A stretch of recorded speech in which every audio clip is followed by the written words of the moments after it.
Hello प्यारे दोस्तों, कैसे हैं आप सभी के मैं आपके प्यारे चैनल द सक्सेस पॉइंट @ पे एक बार फिर से आपका स्वागत करता हूं।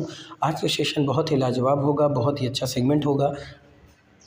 दोपहर के 2 बज चुके हैं और समय हो चुका है भारतीय संविधान और राज्य व्यवस्था से संबंधित महत्वपूर्ण प्रश्नों पर डिस्कशन करने का। तो फटाफट से चैनल से जुड़ जाइए और लोगों को भी इन्फॉर्म कर दीजिए कि 2 बज चुके हैं और भारतीय संविधान और राज्य व्यवस्था से संबंधित महत्वपूर्ण प्रश्नों की क्लास आ चुकी है। तो और लोगों को भी जोड़ने का प्रयास करें। वीडियो को ज़्यादा से ज़्यादा शेयर कीजिए, लाइक कीजिए। वीडियो आपको कैसी लगती है कमेंट में ज़रूर बताएं।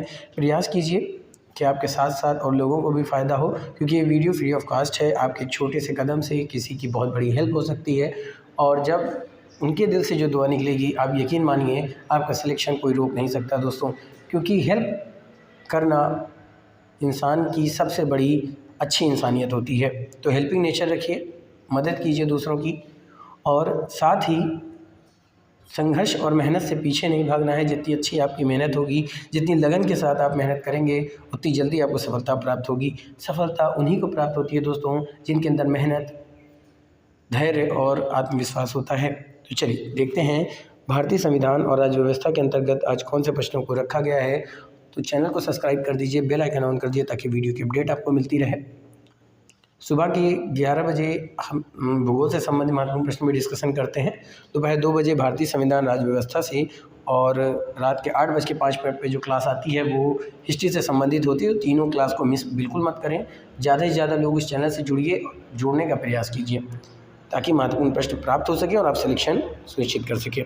चलिए देखते हैं आज कौन से प्रश्नों को रखा गया है। तो आज का पहला प्रश्न है, राष्ट्रीय मानवाधिकार आयोग के बारे में निम्नलिखित में से कौन सा कथन सही नहीं है। पहला कह रहा है कि राष्ट्रीय मानवाधिकार आयोग की स्थापना 1993 में हुई थी। मानवाधिकार उल्लंघन के मामले में आयोग को अपराधी को दंडित करने का कोई अधिकार नहीं है। सी कह रहा है इस आयोग के अध्यक्ष और सदस्यों की नियुक्ति भारत के सर्वोच्च न्यायालय के द्वारा की जाती है। चौथा कह रहा है कि आयोग अपनी वार्षिक रिपोर्ट केंद्र सरकार और राज्य सरकारों को भेजता है। आपको क्या बताना है कि इन चारों विकल्पों में से कौन सा वो विकल्प है जो सही नहीं है। ठीक है दोस्तों, प्रश्न है कि राष्ट्रीय मानवाधिकार आयोग के बारे में निम्नलिखित में से कौन सा कथन है जो सही नहीं है। तो देखिए, अगर पहली बात किया जाए कि इसकी स्थापना 1993 में हुई थी, तो बात बिल्कुल सही है। मानवाधिकार उल्लंघन के मामले में आयोग को अपराधी को दंडित करने का कोई अधिकार नहीं है, ये भी सही है। इस आयोग के अध्यक्ष और सदस्यों की नियुक्ति भारत के सर्वोच्च न्यायालय द्वारा की जाती है, तो गलत हो जाएगा दोस्तों, क्योंकि सर्वोच्च द्वारा नहीं की जाती है, राष्ट्रपति के द्वारा की जाती है। दोस्तों याद रखिएगा, किसके द्वारा की जाती है, तो इनकी नियुक्ति राष्ट्रपति के द्वारा की जाती है। आयोग अपनी वार्षिक रिपोर्ट केंद्र सरकार और राज्य सरकारों को भेजते हैं, ये बात बिल्कुल सही है। तो आपका उत्तर कौन सा सही हो जाएगा प्यारे दोस्तों, तो उत्तर सही हो जाएगा सी विकल्प। तो C is the right answer for this question, और ये क्या हो जाएगा, इंपॉर्टेंट हो जाएगा। चलते हैं अगले महत्वपूर्ण प्रश्नों की तरफ। अगला महत्वपूर्ण प्रश्न प्यारे दोस्तों कि राष्ट्रीय मानवाधिकार आयोग अधिनियम में कब परिवर्तन किए गए थे।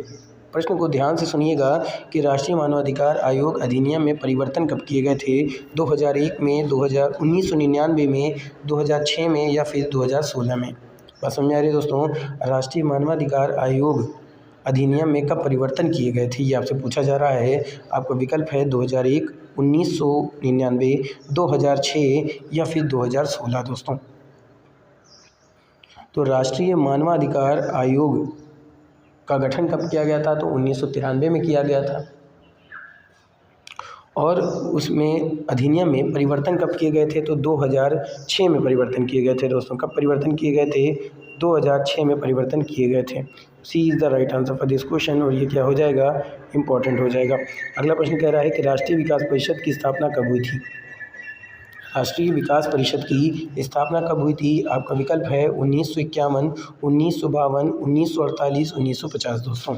तो राष्ट्रीय विकास परिषद की स्थापना कब हुई थी, ये आपसे प्रश्न पूछा जा रहा है। प्यारे दोस्तों, राष्ट्रीय विकास परिषद की स्थापना कब हुई थी, ये आपसे पूछा जा रहा है। आपका विकल्प क्या है, 1951, 1952, 1948, 1950।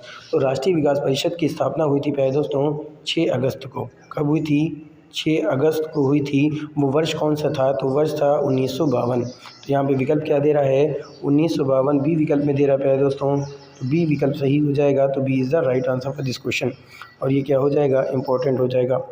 साथ ही आपको एक चीज़ और बता दूं प्यारे दोस्तों कि इनका जो उद्देश्य होता है वो पंचवर्षीय योजनाओं के लिए राष्ट्रीय प्रयासों और संसाधनों को मजबूत करना होता है। बात समझ में आ रही है दोस्तों? क्या करना होता है? मजबूत करना होता है। और अगर इसकी अध्यक्षता की बात करें तो राष्ट्रीय विकास परिषद की अध्यक्षता कौन करता है? तो प्रधानमंत्री करते हैं दोस्तों। कौन करते हैं?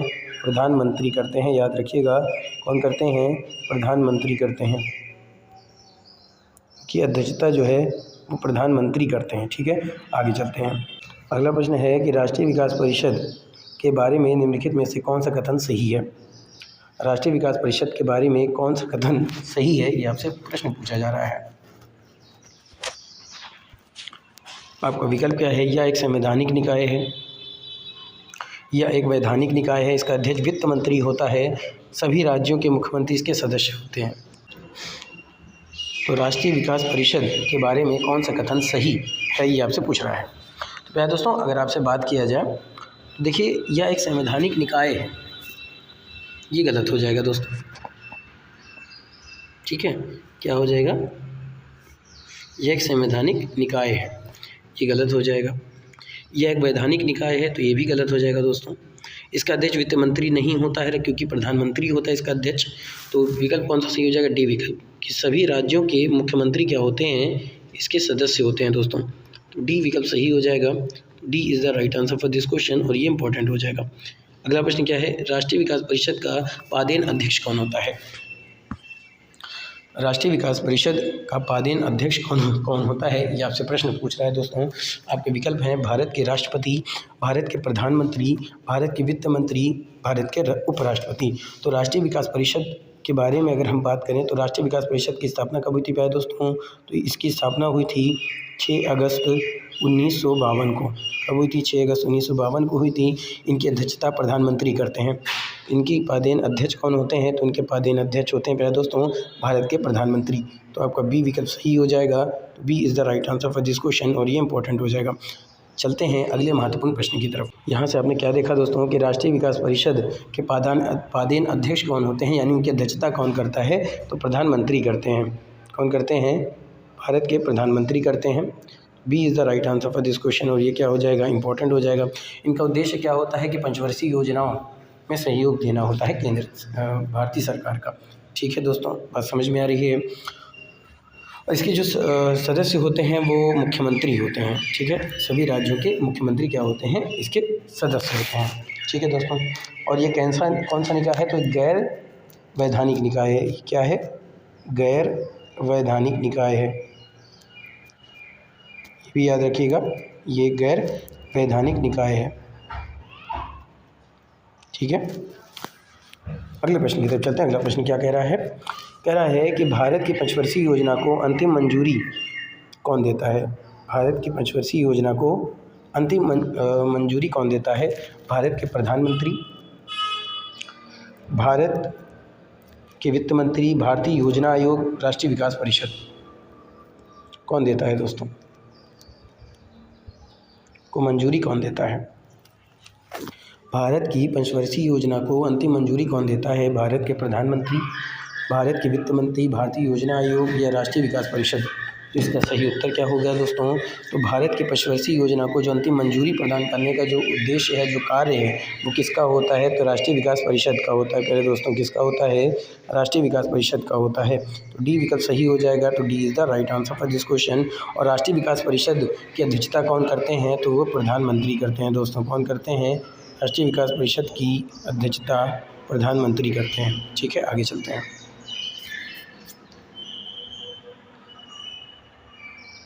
अगला प्रश्न है कि निम्नलिखित में से कौन सा राष्ट्रीय विकास परिषद का उद्देश्य नहीं है? कौन सा राष्ट्रीय विकास परिषद का उद्देश्य नहीं है, ये प्रश्न पूछ रहा है। विकल्प कह रहा है किसी योजना के क्रियान्वयन में राज्यों से सहयोग प्राप्त करना, किसी योजना की सहायता के लिए संसाधनों की व्यवस्था करना, देश में संतुलित विकास को बढ़ावा देना, या राज्य में कानून एवं व्यवस्था की स्थिति को बनाए रखना। निम्नलिखित में से राष्ट्रीय विकास परिषद का उद्देश्य नहीं है किसी योजना के क्रियान्वयन में राज्यों से सहयोग प्राप्त करना, किसी योजना की सफलता के लिए संसाधनों की व्यवस्था करना, देश की संतुलित विकास को बढ़ावा देना, राज्य में कानून एवं व्यवस्था की स्थिति को बनाए रखना।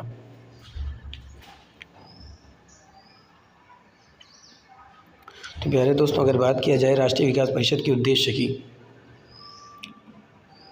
तो राष्ट्रीय विकास परिषद का उद्देश्य किसी योजना के क्रियान्वयन में राज्यों से सहयोग प्राप्त करना, किसी योजना की सफलता के लिए संसाधनों की व्यवस्था, देश में संतुलित विकास को बढ़ावा देना राज्य में कानून एवं व्यवस्था की स्थिति को बनाए रखना। तो डी विकल्प नहीं होगा, ये जो डी विकल्प है ये उसका उद्देश्य नहीं है कि राज्य में कानून एवं व्यवस्था की स्थिति को बनाए रखना। तो डी विकल्प सही हो जाएगा। तो D is the right answer for this question. और ये क्या होगा, इंपॉर्टेंट होगा। अगला प्रश्न क्या है, निम्नलिखित में से कौन राष्ट्रीय विकास परिषद का कार्य है? राष्ट्रीय विकास परिषद का कार्य क्या है? राष्ट्रीय योजना बनाने के लिए दिशा निर्देश जारी करना, राष्ट्रीय योजना के कार्यान्वयन के लिए संसाधनों की अवस्था का अनुमान लगाना तथा सुझाव देना, राष्ट्रीय विकास को प्रभावित करने वाली आर्थिक और सामाजिक नीतियों का मूल्यांकन करना, उपरोक्त सभी। तो प्यारे दोस्तों, राष्ट्रीय विकास परिषद का जो कार्य है वो राष्ट्रीय योजना बनाने के लिए दिशा निर्देश जारी करना, राष्ट्रीय योजना के कार्यान्वयन के लिए संसाधनों की अवस्था का अनुमान लगाना और सुझाव देना, राष्ट्रीय विकास को प्रभावित करने वाली आर्थिक और सामाजिक नीतियों का मूल्यांकन करना। तो इस लिहाज से उत्तर क्या हो जाएगा, डी विकल्प सही हो जाएगा, क्योंकि सभी सही है। D is the right answer for this question. और ये क्या हो जाएगा पहले दोस्तों, इंपॉर्टेंट हो जाएगा। चलते हैं अगले प्रश्न की तरफ। अगला प्रश्न है दोस्तों कि राष्ट्रीय विकास परिषद के प्रथम अध्यक्ष कौन थे? पंडित जवाहरलाल नेहरू, वल्लभ भाई पटेल, डॉक्टर राजेंद्र प्रसाद, उपरोक्त में से कोई नहीं। तो राष्ट्रीय विकास परिषद नेशनल डेवलपमेंट कॉरपोरेशन का पदेन अध्यक्ष हमेशा भारत का प्रधानमंत्री होता है। इसकी स्थापना के समय प्रधानमंत्री कौन थे? पंडित जवाहरलाल नेहरू थे। कौन थे? पंडित जवाहरलाल नेहरू थे, याद रखिएगा। तो A is the right answer for this question.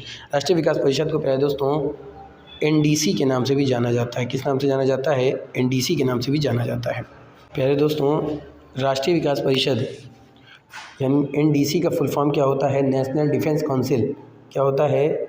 National, ठीक है, क्या होता है प्यारे दोस्तों? नेशनल डेवलपमेंट, क्या होता है? नेशनल डेवलपमेंट काउंसिल होता है। ठीक है दोस्तों, शायद मैंने कुछ और बता दिया आप लोगों को, पर एनडीसी का फुल फॉर्म क्या होता है दोस्तों? नेशनल डेवलपमेंट काउंसिल, क्योंकि एनडीसी का एक और भी फॉर्म होता है नेशनल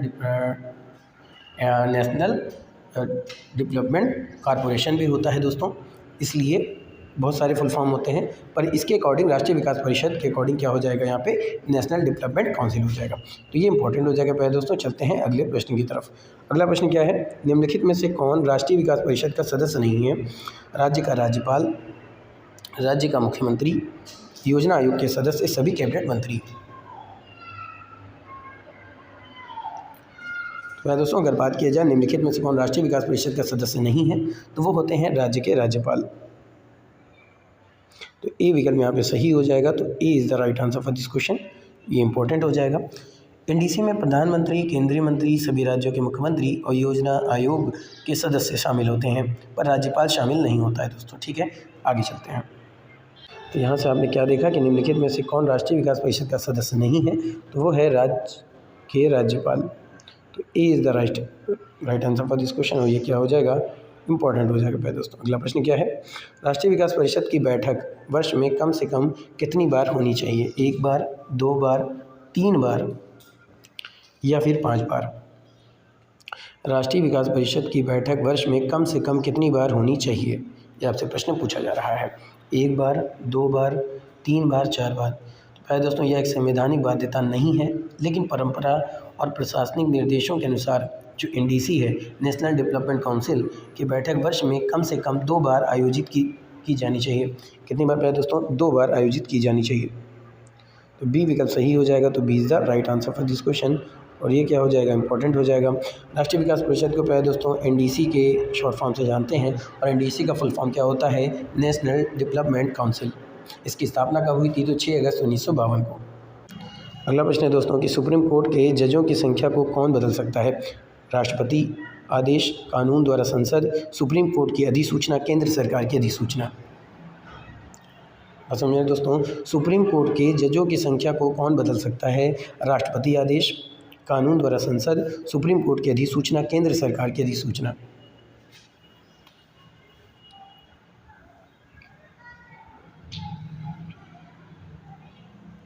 दोस्तों सुप्रीम कोर्ट के जजों की संख्या को कौन बदल सकता है, ये आपसे प्रश्न पूछा जा रहा है। तो ये कानून द्वारा संसद बदल सकती है। तो आपका बी विकल्प क्या हो जाएगा, सही हो जाएगा। तो B is the right answer for this question प्यारे दोस्तों। ठीक है, सुप्रीम कोर्ट के न्यायाधीशों की संख्या भारत की संसद एक अधिनियम के द्वारा बढ़ाया या घटा सकती है, न कि राष्ट्रपति या न्यायालय के द्वारा। अगला प्रश्न है 1976 में कॉफेपोसा किन अपराधों को नियंत्रित करने के लिए लगाया गया था। आपके विकल्प है आतंकी अपराधों, आर्थिक अपराधों, धार्मिक अपराधों या फिर अंतर्राष्ट्रीय अपराधों को। तो 1976 में कॉफेपोसा जिन अपराधों को नियंत्रित करने के लिए लगाया गया था वो था आर्थिक अपराध।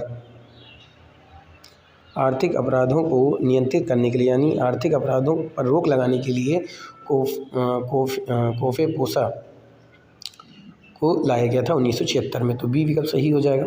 तो B is the right answer for this question और ये इंपॉर्टेंट होगा। अगला प्रश्न देखते हैं जो कि आपके लिए आपके कॉम्पिटिटिव एग्जाम को ध्यान में रखकर बनाए गए हैं। तो फटाफट से जुड़िए। अगर अभी तक आपने चैनल को सब्सक्राइब नहीं किया तो सब्सक्राइब कर दीजिए, बेल आइकन ऑन कर दीजिए ताकि वीडियो की अपडेट आपको मिलती रहे। अगला प्रश्न है दोस्तों, क्रिप्स मिशन का उद्देश्य था भारत छोड़ो आंदोलन को रोकना, भारतीय नेताओं को ब्रिटिश युद्ध प्रयासों के लिए मनाना, कांग्रेस सदस्यों के इस्तीफे को रोकना, इनमें से कोई नहीं।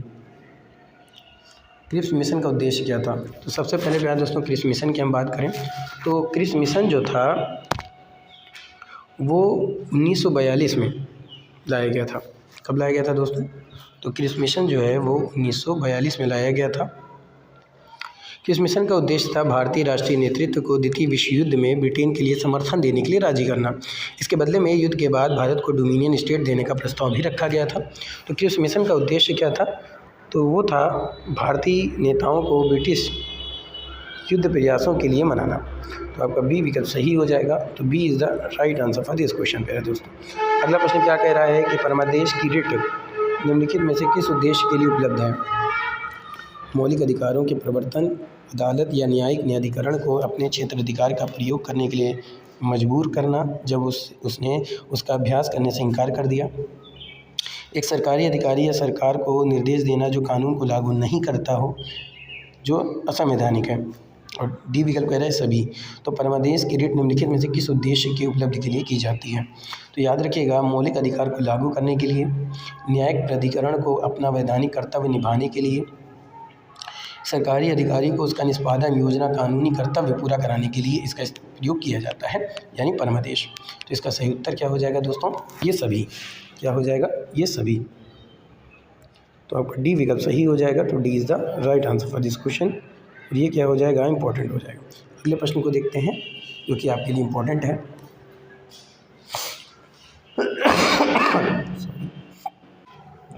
अगला प्रश्न है दोस्तों कि भारत में पंचायती राज के प्रसंग में 24 दिसंबर 1996 की तारीख किसके लिए जानी जाती है।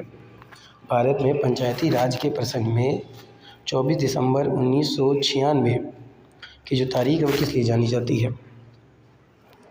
73वें संविधान संशोधन के लिए, अशोक मेहता समिति की रिपोर्ट रखी गई थी, अनुसूचित क्षेत्रों में विस्तार के लिए, जिला योजना समिति के निर्माण के लिए। तो भारत में पंचायती राज के प्रसंग में 24 दिसंबर 1996 की जो तारीख है वो किस लिए रखी गई थी। तो पंचायती राज व्यवस्था अनुसूचित जनजाति क्षेत्रों में भी लागू किया जाए, तो यानी कि अनुसूचित क्षेत्रों में विस्तार के लिए की गई थी। तो यानी कि सी विकल्प आपका सही हो जाएगा। C is the right answer for this question. ये क्या हो जाएगा पहले दोस्तों, इंपॉर्टेंट हो जाएगा। अगला प्रश्न क्या कह रहा है कि निम्नलिखित में से कौन सा मिलान सही नहीं है।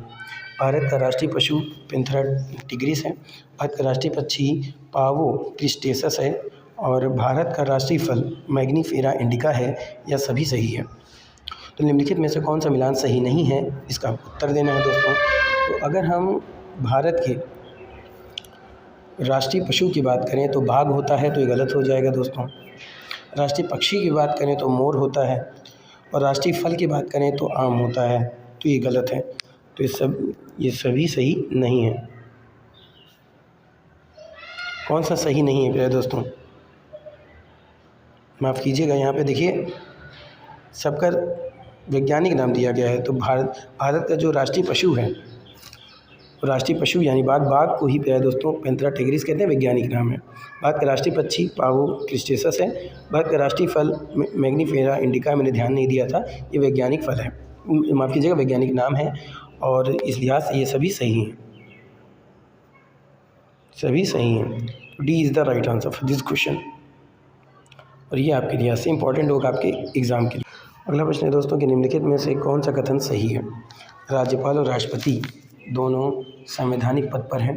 केवल राष्ट्रपति संवैधानिक पद पर है, केवल राज्यपाल संवैधानिक पद पर है, या ना तो राष्ट्रपति ना ही राज्यपाल संवैधानिक पद पर है? निम्नलिखित में से कौन सा कथन सही है? यह दोस्तों राष्ट्रपति अनुच्छेद 52 और राज्यपाल अनुच्छेद 153 के द्वारा संविधान में इनका उल्लेख किया गया है, और ये दोनों ही अपने संवैधानिक पद पर होते हैं, यानी ए विकल्प आपका सही हो जाएगा। तो A is the right answer for this question, और ये इंपॉर्टेंट होगा। अगला प्रश्न क्या है? राष्ट्रीय मानवाधिकार आयोग के अध्यक्ष की योग्यता के बारे में कौन सा कथन सही है? NHRC का चेयरमैन सुप्रीम कोर्ट का न्यायाधीश होना चाहिए। NHRC का चेयरमैन सुप्रीम कोर्ट या हाई कोर्ट का जज होना चाहिए। NHRC का अध्यक्ष सुप्रीम कोर्ट में 15 साल मानव अधिकार वकील के रूप में वकालत किया होना चाहिए। NHRC का चेयरमैन सुप्रीम कोर्ट का मुख्य न्यायाधीश होना चाहिए। तो इसमें से कौन सा कथन सही है प्यारे दोस्तों? देखिए, इसमें से डी विकल्प आपका सही है प्यारे दोस्तों कि NHRC का जो चेयरमैन होता है वो सुप्रीम कोर्ट का मुख्य न्यायाधीश होना चाहिए। तो आपका डी विकल्प यहाँ पे सही हो जाएगा, और ये क्या हो जाएगा? इंपॉर्टेंट हो जाएगा। चलते हैं अगले प्रश्न की तरफ। अगला प्रश्न क्या कह रहा है दोस्तों? तो अगला प्रश्न है कि संथानम समिति की सिफारिश पर निम्नलिखित कार्यालयों में से कौन सा भारत में स्थापित किया गया था? केंद्रीय सतर्कता आयोग, केंद्रीय आर्थिक खुफिया ब्यूरो, विदेशी निवेश संवर्धन बोर्ड, खादी और ग्रामोद्योग आयोग। तो संथानम समिति की सिफारिश पर निम्नलिखित कार्यालयों में से कौन सा भारत में स्थापित किया गया था? तो इसका सही उत्तर है केंद्रीय सतर्कता आयोग। तो A is the right answer for this question. इसकी स्थापना कब हुई थी? तो 1964 में संथानम समिति की सिफारिश पर सेंट्रल विजिलेंस कमीशन की स्थापना की गई थी। ये इम्पॉर्टेंट हो जाएगा। कब? 1964 में। अगला प्रश्न, विवाद समाधान पैनल किस अधिनियम के तहत स्थापित किया गया है? मध्यस्थता और समझौता अधिनियम 1996, औद्योगिक आयकर अधिनियम 1961, औद्योगिक विवाद अधिनियम 1947, ट्रेड यूनियन एक्ट 1926। तो विवाद समाधान पैनल किस अधिनियम के तहत स्थापित किया गया है? यानी कि डिस्प्यूट रिजोल्यूशन पैनल इसको कहा जाता है। विवाद समाधान पैनल क्या होता है? विवाद रिजोल्यूशन पैनल, इसको क्या कहते हैं? डिस्प्यूट, विवाद का होता है डिस्प्यूट रिजोल्यूशन पैनल, वो किस अधिनियम के तहत स्थापित किया गया था? तो इसका सही उत्तर होगा प्यारे दोस्तों इनकम टैक्स एक्ट यानी 1961, यानी कि आयकर अधिनियम 1961। तो बी विकल्प सही हो जाएगा, और ये इंपॉर्टेंट हो जाएगा। किस धारा के तहत? तो 144 सी के तहत, याद रखिएगा। ठीक है, आगे चलते हैं। अगला प्रश्न है कि भारत अंतर्राष्ट्रीय लोकतंत्र और चुनाव प्रबंधन संस्थान कहाँ स्थित है? नई दिल्ली में, मुंबई में, चेन्नई में या फिर चंडीगढ़ में? भारत राष्ट्रीय लोकतंत्र और चुनाव प्रबंधन संस्थान कहाँ स्थित है? तो India international institute of democracy and election management की स्थापना भारत निर्वाचन आयोग द्वारा की गई नई दिल्ली में। कहाँ की गई दोस्तों? नई दिल्ली में। तो ए विकल्प सही हो जाएगा। किसके द्वारा? तो भारत निर्वाचन आयोग, भारत निर्वाचन आयोग। ठीक है दोस्तों, भारत निर्वाचन आयोग द्वारा। अगला प्रश्न है, एक ईवीएम में अधिकतम कितने मत पड़ सकते हैं? 3840, 2840, 5000 या फिर 6500? तो एक नियंत्रण इकाई यानी कंट्रोल यूनिट में अधिकतम 3840 वोट रिकॉर्ड किए जा सकते हैं। तो 3840, तो ए विकल्प सही हो जाएगा। तो A is the right answer for this question, और ये क्या होगा? इंपॉर्टेंट हो जाएगा। चलते हैं अगले प्रश्न की तरफ। अगला प्रश्न है दोस्तों, 1986 में नागरिकता अधिनियम के विभिन्न संशोधनों में निम्नलिखित परिणाम दिए गए हैं। दोहरी नागरिकता, 18 साल की उम्र में सही मतदान, श्रीलंका, बांग्लादेश आदि के शरणार्थियों द्वारा नागरिकता प्राप्त करने में कठिनाई। कौन सा कथन सही है? दोस्तों पहला तो गलत हो जाएगा, दूसरा 18 साल की उम्र में सही मतदान ये भी गलत है, और तीसरा सही हो जाएगा। केवल तीसरा जो कि सी विकल्प में दे रहा है, C is the right answer for this question. और ये क्या हो जाएगा दोस्तों? इंपॉर्टेंट हो जाएगा। चलते हैं अगले प्रश्न की तरफ। ये रहा आज का अंतिम प्रश्न। अटॉर्नी जनरल और एडवोकेट जनरल के बारे में निम्नलिखित कथनों पर विचार कीजिए। भारत का सबसे बड़ा कानूनी अधिकारी अटॉर्नी जनरल है। राज्य का सबसे बड़ा कानूनी अधिकारी एडवोकेट जनरल होता है। तो दोनों ही बातें प्यारे बच्चों सही हैं, प्यारे दोस्तों सही है। तो कौन सा सही हो जाएगा? पहला दूसरा दोनों, तो यानी कि सी विकल्प। तो C is the right answer for this question. ये क्या हो जाएगा? इंपॉर्टेंट हो जाएगा। तो ये था आज का शानदार महत्वपूर्ण प्रश्नों की श्रृंखला। उम्मीद करता हूँ कि आप सबको पसंद आएगा। इसी तरह से पढ़ते रहिए, मेहनत करते रहिए। मेरी ईश्वर से प्रार्थना है कि आप सबका सिलेक्शन हो। तो चैनल को सपोर्ट दीजिए, अपना प्यार दीजिए, चैनल को सब्सक्राइब कीजिए, बेल आइकन ऑन कीजिए ताकि वीडियो की अपडेट आपको मिलती रहे। फिर मुलाकात होगी शानदार प्रश्नों के साथ। तब तक के लिए thank you, wish you all the best.